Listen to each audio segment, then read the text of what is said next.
Welcome back, everybody, to another episode of Ben the Human Plays Vagrus the Riven Realms. We're in the middle of Javik's ending questline here, and we've just paused to have a chat with him. So, let's talk to him about the topic of Rangar's fate. He gained loyalty, sick. A comment about the majesty of the fountain paves the way for small talk as you leave the chamber, and soon you are using the opportunity to ask him how he feels about setting the orc free.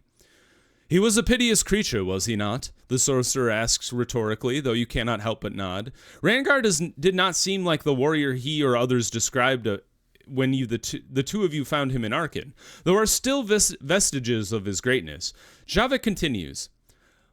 I had gone there with vengeance in my heart, but when I saw him, how he goaded me to kill him, the desire to end him drained from me. Not initially, of course. You saw what I did, he said quietly. It is hard to forgive myself for some of it. You tell Javik that he did what he had to. I am not so sure, and what I did to him in the past, it was clear to see that the toll it had taken. The nightmares I instilled in him were cruel, unbelievably so. I could see how he had suffered, the pain that they had caused. It was too much, he admits, glancing away. Rangar deserved a chance at something else. Curious you pushed the Tarkian. Does he truly believe that? I do, he confirms with confidence. He had already suffered manifold for what he'd done, and now, having gone through so much myself, I do not believe in doling out justice the way I used to. Setting him free was the kind and the right thing to do. You tell Javik that he did the right thing. Yeah, I'm not going to disagree with him. I didn't know the guy. Javik nods, barely perceptively. Mumbles something. Your eyes probe the weathered sorcerer's features for a more substantial reaction, but there is none. As would come as little surprise to those who know him well, among whom you number, Javik is adept at masking his true thoughts, and besides, his focus is probably elsewhere. Anyway, we're here. Be ready for anything. Once we're inside, there's no telling how the shards or their keepers will react to our little gambit. You enter through a long hallway into the council's throne chamber. I love how they just changed the the color scheme and the eyes on the statue glow. As you do so, once more your gaze is drawn to the stained glass ceiling, its kaleidoscopic hues radiating with power. Much like during your last foray, a cerulean mass of colors forms a crackling core and descends from lofty heights until, in a stark reversal, Javik steps forward and a pregnant word forms on his lips. No. The word is calm yet assertive, tranquil yet domineering. The dream of Valensteel blinks, and for a moment you wonder if it will buckle. And then it does. Floating pieces of marble are suspended in midair. Dark energy swells and rises. The dream is thrown into a state of utter chaos. All the while, the sorcerer raises a hand to his temple and gazes in the direction of the descending mass casually, then closes his eyes. When he opens them, the shimmering cloud is brought before the 5 thrones that rest upon the dais. Abruptly and unceremoniously, the masses change into their vaguely translucent elven forms, each now sitting upon an individual throne. Whispers coalesce into an angry cacophony, though Javik puts an end to this too, lowering his hand and closing it into a fist. State thine intention, interloper. Why dost thou return unto our domain with such impudence? The figure at the center of the 5 thrones rasps, its lack of control made plain to see. A second voice, familiar in its unhinged tone, begins to say something, but the sorcerer cuts it off coldly. Silence! Ripples of power shake the foundations of your consciousness, like a shockwave of mind-shattering proportions. The elven spirit shards recoil at Javik's power, taken aback by his immense psychic capabilities. I do not answer to you, Javik states firmly before he turns his palms facing toward the ceiling stained glass. Then he raises them both in unison, trembling as if bearing some impossible weight, until they are level with his shoulders. Just below the dais, the power the sorcerer manifests comes to fruition. 5 more spirits, elves too, like their brethren, phase into being, their features pristine and angular. After so much time and so many explanations, a mere glance at the specters elucidates all. These are the originators of the shards that sit atop their thrones upon the dais, the millennium-old specters of the Council of Valensteel. It is not without a sense of irony, then, that their spirits' shards now gaze downward upon the masters in stunned silence. It is also apparent now now how far the broken-off counterparts are from their originators, whose features are distinct, and even in this ethereal form they exude power and authority. In a stark contrast to the cacophony of whispers, soft-spoken murmurs herald a dialogue between the newcomers. After a few moments, a figure among them speaks.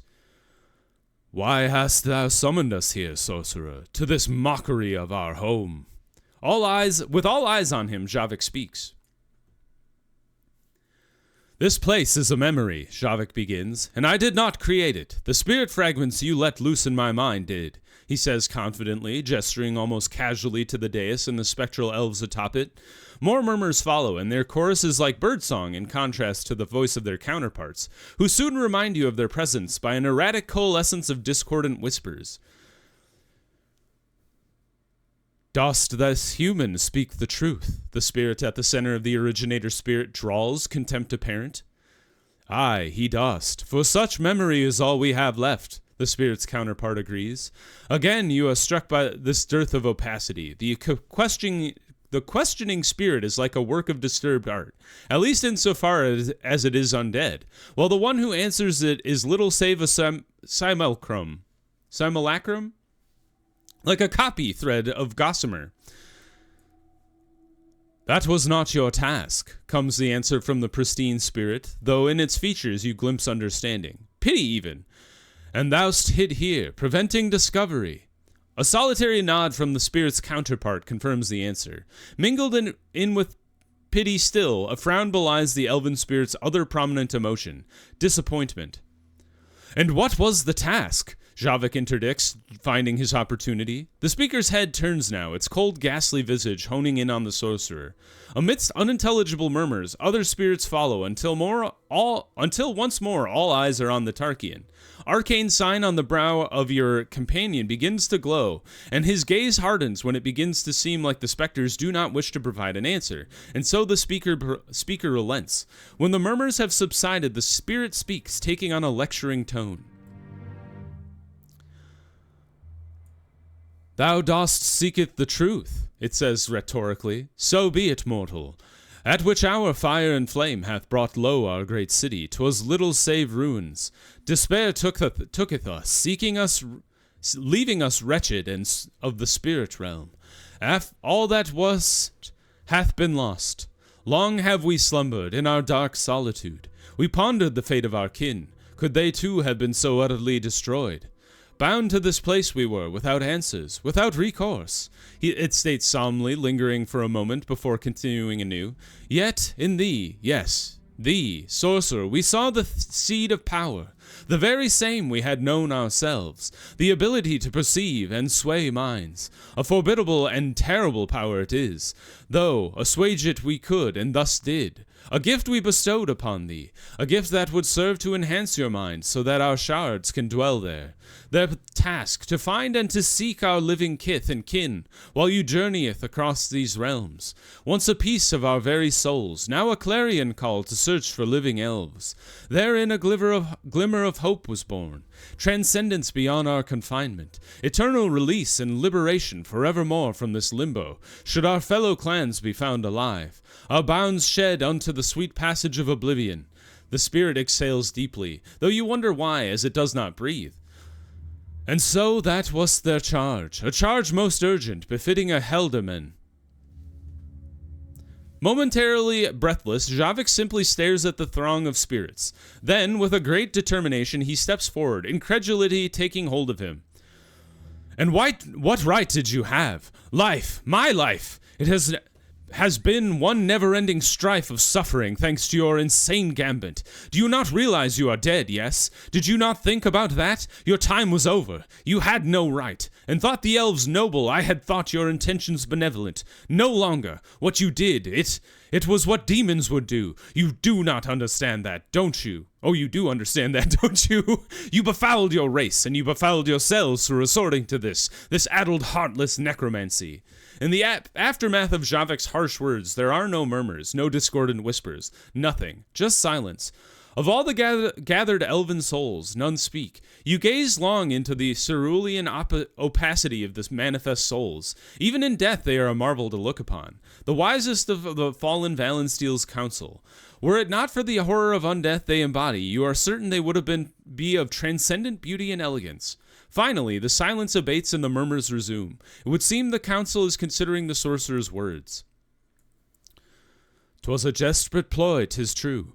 Had we been able to conceive another alternative, we would have. Alas, no such opportunity arose. What would you bid us do, sorcerer?" the speaker inquires. "I would have you not run afoul of the plainest and most fundamental laws of the realms, for starters," Javik fires back, though you can tell he is already calmed down. "I would ask that you apologize for your misdeeds, egregious as they were. Most of all, you must put right what you did. You must take back what is yours. The shards," he says, his gaze drifting to the dais where they still dwell. The pristine spirits of the council shift their attention too, pondering what they heard. "We beseech thee, sorcerer, thy forgiveness we ask," the speaker speaks at last. Deep inside you can feel that this time they are genuinely remorseful of their deeds. "You know what must be done," Javik says, shifting his gaze toward the dais, where you are reminded of the 5 simulacra upon their thrones. The pristine spirits shift their attention too. "After all, a lifetime has passed with your shards in my mind, and I'm certain that they have seen enough. All present understand. This is the moment where the spirit shards must be subsumed by their masters. The whispers assault your psyche, redoubling their efforts. The discord of their voices laid on top of each other is too much to bear. You recoil in agony and dread, clutching your head. Then the shard in the middle of the congregation speaks. "Thou shalt not suffer our anguish, our sorrow, our longing. The fate of our brothers and sisters is unspeakable, and we hath sworn never to allow your elucidation." The council looks up at the shards of their souls in disbelief. "Thou shalt do as commanded," the speaker of the council retorts with simple authority. "Nay," another voice booms from atop its throne. "Thou hast offered repentance to this creature." It booms, its voice cutting through your thoughts like a knife plunging through your temple. "It squandered its gifts of trifle adversity, shedding it wishes, in its accursed dimness. Worst of all, it brings its accursed meddler into our midst. Masters, seek to subvert us all. The mortals do, insipid miscreants all." Tension between the two groups of spirits becomes manifest, and you step back, struck by their wrath. "What dost thou know of us? For," the council speaker asks, a mixture of anger and contempt evident in its voice. "Avaunt, thou knave! Thine perversion has wrought destruction on thine essence. Too long have thou been masterless and allowed to be guided by false notions. Prepare thyself, for thou shalt become one with us once again." The discordant whispers redouble as the spirit shards rise from their thrones. Chaos engulfs the chamber as the shards gather all their power. Understanding what must happen now, Javik faces them defiantly, and as you join him, the originator spirits form up beside you, ready to fight. What on earth? Ghost battle! Oh, we have some of our companions with us. No, we don't. Yeah, we can't bring our companions. Unfortunate. Alright, good luck, Javik. It's gonna be a weird fight. Ghost battle. Alright. You also mind flay. Alright, everybody focus fire on the middle guy. I like how the only way I can tell who is on whose side is by which direction they're facing. We might be able to kill this guy outright. Oh, not quite. Oh. They also mind flay. Javik, finish this dude off. Good job.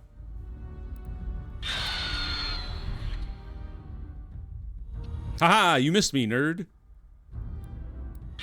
Ouch. Alright. Left side now. We show more tactics by attacking the one in front.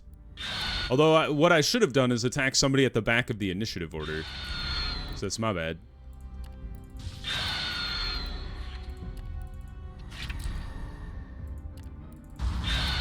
Javik's got, like, stronger mind blasts than any of the ghosts do.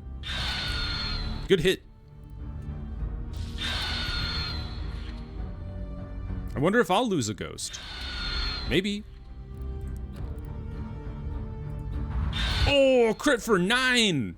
Javik's a beast. I don't think we'll take this guy out before he gets to act.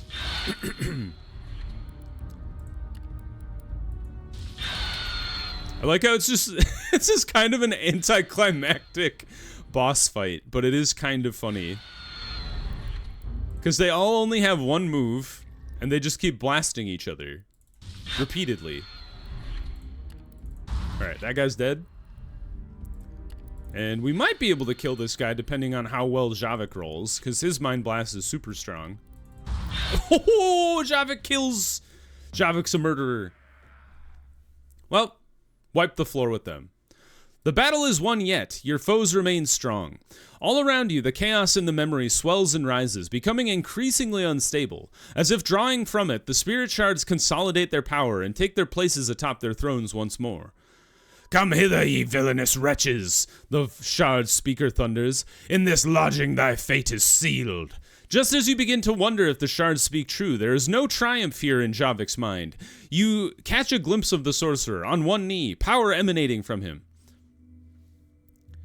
I learned a few things since our last encounter when you used my own memories against me, some of the fondest and some of the solemnest. But the tables have turned. This is your memory now, but it is my mind. Here it is I who governs, he roars, closing his eyes. Every line on his face is brought to life as he strains intensely, shaking with power.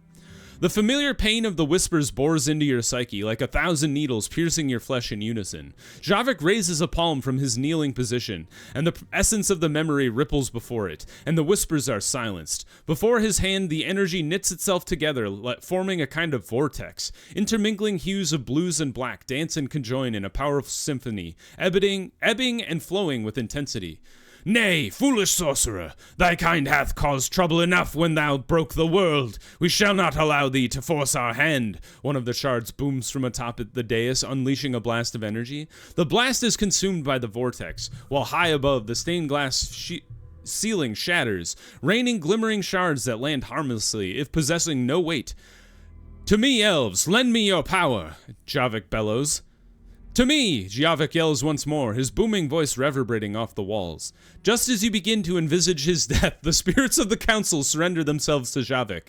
The once more opaque specters of cerulean magnificence dissipate from plain sight, and you understand that their essences augment and empower the Tarkian companion beyond what any of you deemed possible. Streams of luminescence enrich and envelop the sorcerer, until the process is complete and he rises. A shockwave emanates from him as he does so, and his expression becomes one of serene calmness. More blasts are fired from atop the dais, yet this time Javik does not block them with his hand. Instead, he shifts and multiplies, appearing literally from thin air. New copies of the sorcerer are born into being. Some manifest at the flanks of the dais, others side by side with the shards, and yet others stand beside you. They all wear the same expression, a picture of confident defiance, unrelenting and unassailable. Frantic and powerless to stop the change, the shards flounder in desperation, attempting to stem the tide of Javik's wrath.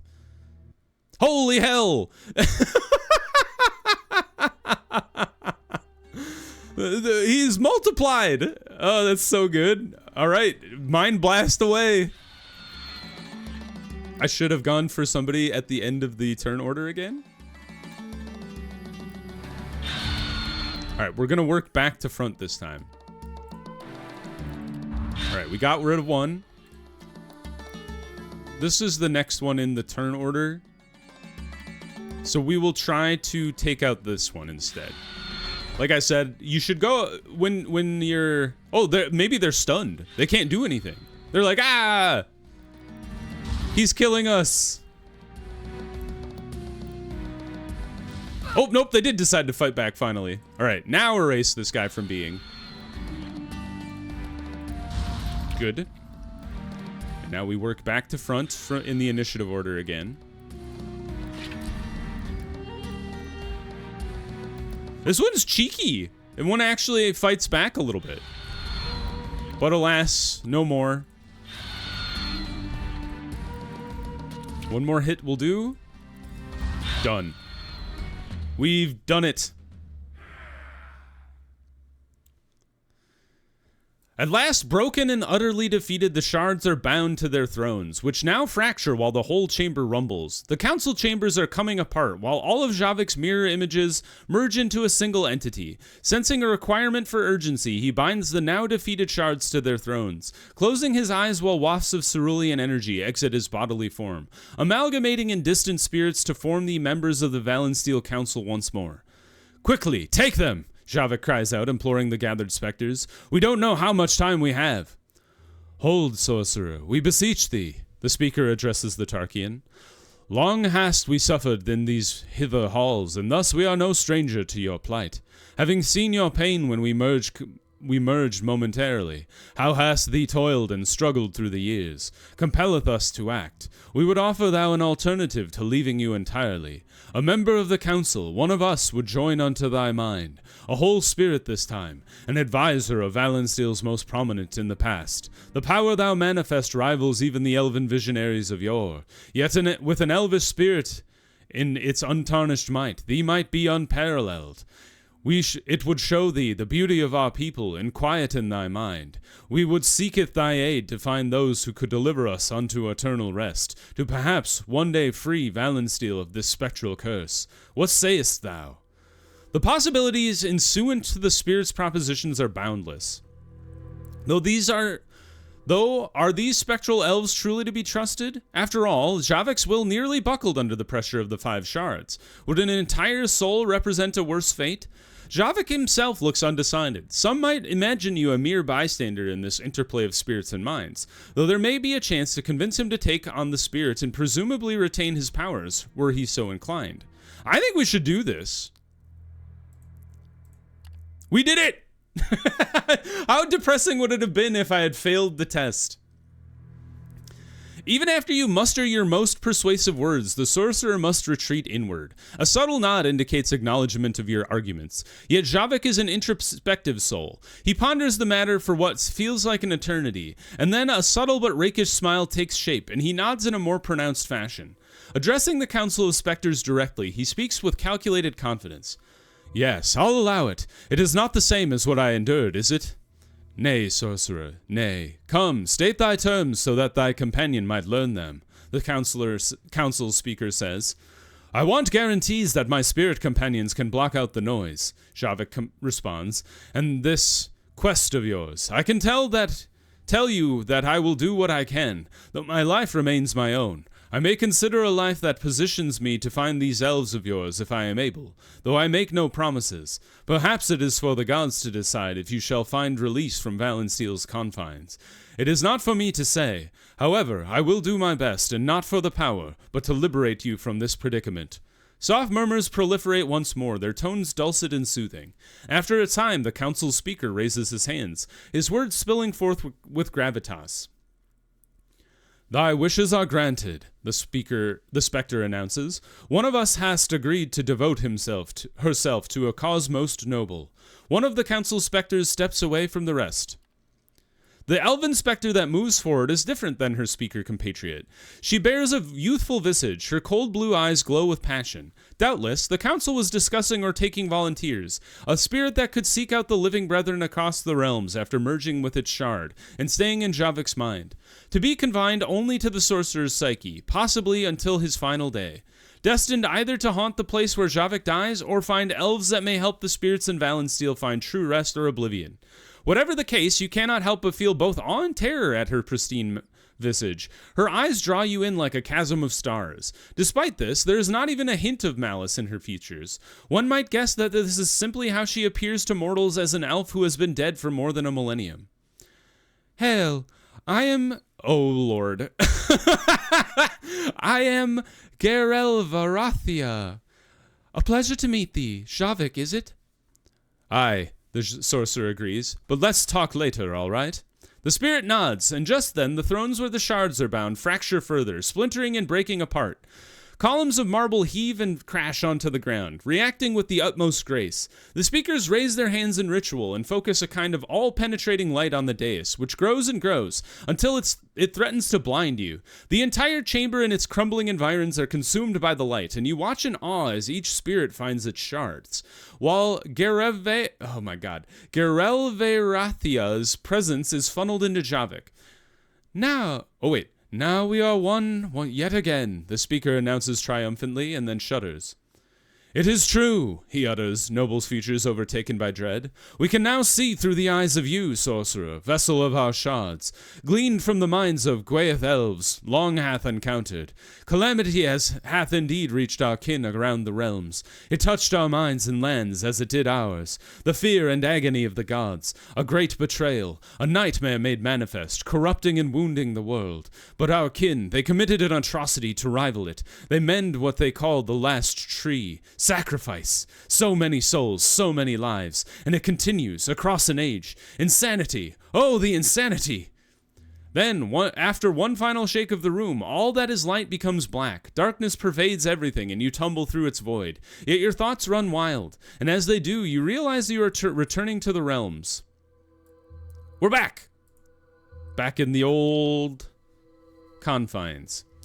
You awaken in the ruins of the once great Valensteel. The luster and transcendent spirit of the throne room you felt mere moments before is gone, though you soon realize the spirits of the council have not. Occupying their rightful place atop their shattered and broken thrones, the long-dead elven council members gaze down at you now. And though their visages would normally inspire dread and terror, now they do not. Instead, they despite the lack of words spoken, they convey one emotion above all, gratitude. Of the 5 thrones atop the dais, one is empty. Its empty seat gapes in the lost splendor of yore. A glance at Javik drives home what is likely coursing through him. Relief, elation, and appreciation. There is something else, too. Could it be the elven mind now side by side with his own? The spirits dissipate, and a flicker of regret sparks in Javik's expression as he looks away from the dais. You wonder if it is his own regret or that of his elven counterpart. You realize now that your other companions are here too. They watch Javik in a mixture of expressions, spurring you to ask the obvious. How is the sorcerer feeling? Not half bad now that it is over, he tells you with a relieved smile. The noise is gone, or at least she can help me block it out if needed. Jesting, you ask the Tarkian if he can hear your thoughts now. Naturally, you manifest as much emotion as possible. It is not so hard after all you have endured, and you stare Javik in the eye. A smile curls at his lips, and his look says it all. He cannot hear you, which turns out just to be all he could have hoped for. We really should be going, he says by way of interest in moving matters forward, and thus you bid everyone prepare to leave, gathering up your things as you do so. You can only agree. Before setting out, your companions gather up and give you a sack of treasures they acquired in your absence. Quickly, yet shrewdly, you glance at the hall, noticing that many riches, curiously, one item draws your attention most of all, a pair of enchanted elven boots, in flawless condition. After stowing it, you began making your way back to the surface. Sweet. Treasure, figurines, jewelry, Quilden Hiath, and insight. The path through Valensteel's depths is rarely short and sweet one, and this time is no different. As you climb ever upward through the winding tunnels that the Yurg call home, there's a serenity and calm, strange as it is in this place. None of the Yurg pay you any mind, and the spirits that once commanded them to attack you are nowhere to be seen. Instead, with peril averted for the time being, conversation flourishes. Everyone knows that tonight's foray brought the two of you to the brink, yet Javik knows how to lighten the mood, and he shows his forte by storytelling. Either because of the exhaustion or genuine interest, all of those present enjoy the climb back, and when you finally emerge from the underground ruins, there is elation. A short while later, your comitatus's camp comes into view. This is weird, because Ren asked us to come with us, and then he didn't do anything. When you return to camp, you find a few souls standing watch. The day has taxed everyone, sapping and draining them all of vigor. Still, as it would be expected, Javik does not turn in. Instead, you find the sorcerer at the campfire drinking tea when everyone has. The hour is late, or rather, early, and much time has passed since his penultimate decision and your arrival to the surface. So you ask again how he is. It is only kind.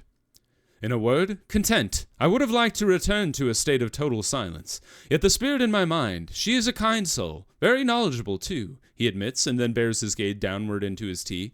He takes a hearty swig and then smiles at you, his weather features cracking to betray his age in the fire's embrace. Flames flicker before his face. What I have now is true control. My power remains, of course, he remarks somewhat seriously before his tone softens a bit. But if I wish not to acknowledge Elvara's presence, that is what I call her for sake of brevity. Thank God. She obscures herself for my benefit, and like I said, she helps me block out any unwelcome noise. It's surprisingly easy now, actually, he says, flashing a grin. Questions and answers abound as the night wears on. The two of you share much fruitful banter and discussion. Above all else, you notice a manifest contentment in Javik, and as the conversation draws to an end, he makes clear his appreciation. You know, I wanted to thank you, Vagrus. Few have been truer friends to me. You have my eternal gratitude. You respond in kind before shuffling to your bedroll. Today has been a long and trying day. You turn in for the night yourself, and a restful slumber takes you. All right. Sleep. In the darkness of pre-dawn, a hand on your shoulder wakes you. You asked the crew to raise you so that you can get out of Valensteel as soon as possible. A little groggy, you pry yourself from your bedroll and face the coming new day, primed for the challenges it shall bring. As you prepare beasts alongside the Tarkian sorcerer for the day, you feel his eyes upon you, so you turn to him. Look, I haven't slept, but I wanted to tell you that what you did, well, it means the world to me. He takes a deep breath. As I sat by the fire last night after you had gone, I realized something, that this is a new beginning for me. Elvara and her brethren, I have a way to help them, and the pain of my condition has waned, he says slowly. I am not sure I could have retired to some small town in total peace anyway. My power allows me to do much good, you know. Perhaps I will help the elves, perhaps I will not. But now, I have a purpose, and some semblance of peace, and it wouldn't have been possible without you. You tell the sorcerer that he is welcome. He nods and smiles quietly to himself. Over the burgeoning horizon, dawn breaks. The two of you marvel at its grandeur. Crimson hues intermingle with amber shafts of light that break through the darkened clouds. It is a beauty to behold, and it tells of the day to come. She is singing, Javik says quietly. And with happiness in his heart, the two of you begin the day anew, ready for the wasteland, come what may. You gained tired on Javik. Well, Javik, that's what happens when you don't sleep. Well, all right, that was pretty sick. We finished Javik's questline. He's got an elf in his brain now, and we're doing pretty good. I think the only thing I want to finish now, we got some of these leftover missions here: striking Black Gold, expansion of Wazir High, the Dead Forest, that kind of thing. I think I'll just, like I said, I'll probably work on them, just not during the series. Because I love playing Vagrus. Even the trading is just like fun for me, just to do in my downtime. So maybe you might see a special episode just pop up on my YouTube channel every once in a while, like just being like, the completion of Wazir High and what happens during the Black Gold thing, and maybe even if we can figure out the mysteries of the Dead Forest. But we're gonna keep going here with Vorax's quest here. We have a little bit more to do. I still have to find the Sadirar bone necklaces, and then we have to go get the stomach from the Chakra, and then I still have to find all of these things. So we still have probably a few episodes ahead of us, but still things to do. So, but we're coming up on the end here. I think I will pass over the torch from Vagrus to Sunless Sea after this, at least for a little bit. I've heard that game is incredibly difficult, and it might drive me insane, but it's a similar kind of vein where it's kind of a story-driven kind of trading exploration game. So we'll go try that out after we're done with Vagrus here. But for now, if you guys enjoyed the episode, please click the like button. It helps me out a lot. If you want to see more episodes of Vagrus, the Riven Realms, or the other videos I have going on the channel, subscribe to the channel. Make sure you have your notifications on so you know when the next videos go live. But until next time, everybody, I hope you had a good one, and I'll see you in the next video. Bye-bye, everybody!